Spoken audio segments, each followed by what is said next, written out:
প্রতি বছর আরবি বর্ষপঞ্জি অনুযায়ী জিলহজ মাসের 10 তারিখে পালন করা হয় ঈদুল আজহা। এ সময় আল্লাহর সন্তুষ্টি অর্জনের জন্য মুসলমানরা পশু কোরবানি করে থাকেন। তবে বিশ্বের বিভিন্ন জায়গায় মুসলিমদের মধ্যে এই ঈদে কোরবানি দেওয়ার জন্য পশু বাছাইয়ে ভিন্নতা রয়েছে। ইসলাম ধর্মে কোরবানি পালনকে অবশ্য ফরজ বা বাধ্যতামূলক করা হয়নি।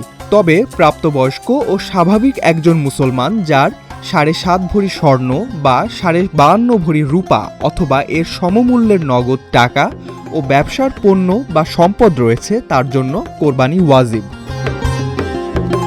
তবে কোন ধরনের পশু কোরবানি করা যাবে কিংবা যাবে না তা অনেকেই জানেন না।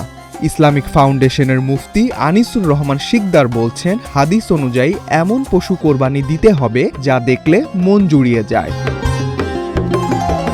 ইসলাম ধর্মের বিধান অনুযায়ী কোরবানির পশু হতে হবে স্বাস্থ্যবান, নিখুঁত ও নিপুণ। অসুস্থ, ল্যাংড়া, খোঁড়া টাইপের পশু দিয়ে কোরবানি বৈধ হবে না। বিধান অনুযায়ী ছাগল, ভেড়া ও দুম্বা কমপক্ষে পূর্ণ 1 বছর বয়সের হতে হবে। এছাড়া উটের বয়স কমপক্ষে 5 বছর আর গরু ও মহিষের বয়স কমপক্ষে 2 বছর হতে হবে।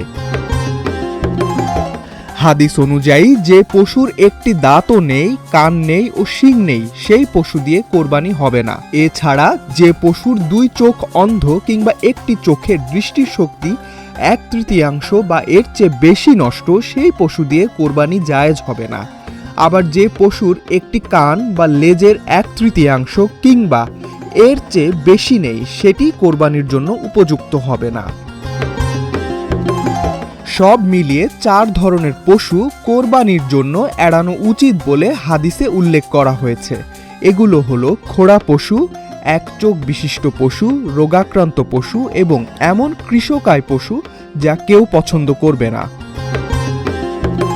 ইসলামী পণ্ডিতদের মতে একজন ব্যক্তির জন্য কোরবানির জন্য সবচেয়ে উত্তম পশু হলো উট, এরপর গরু বা ষাঁড়। উট ও গরুর ক্ষেত্রে একজন ব্যক্তির 7 ভাগের 1 ভাগ কোরবানি দিতে পারে। একাধিক ব্যক্তি মিলেও উট, গরু বা মহিষ কোরবানি দিতে পারে।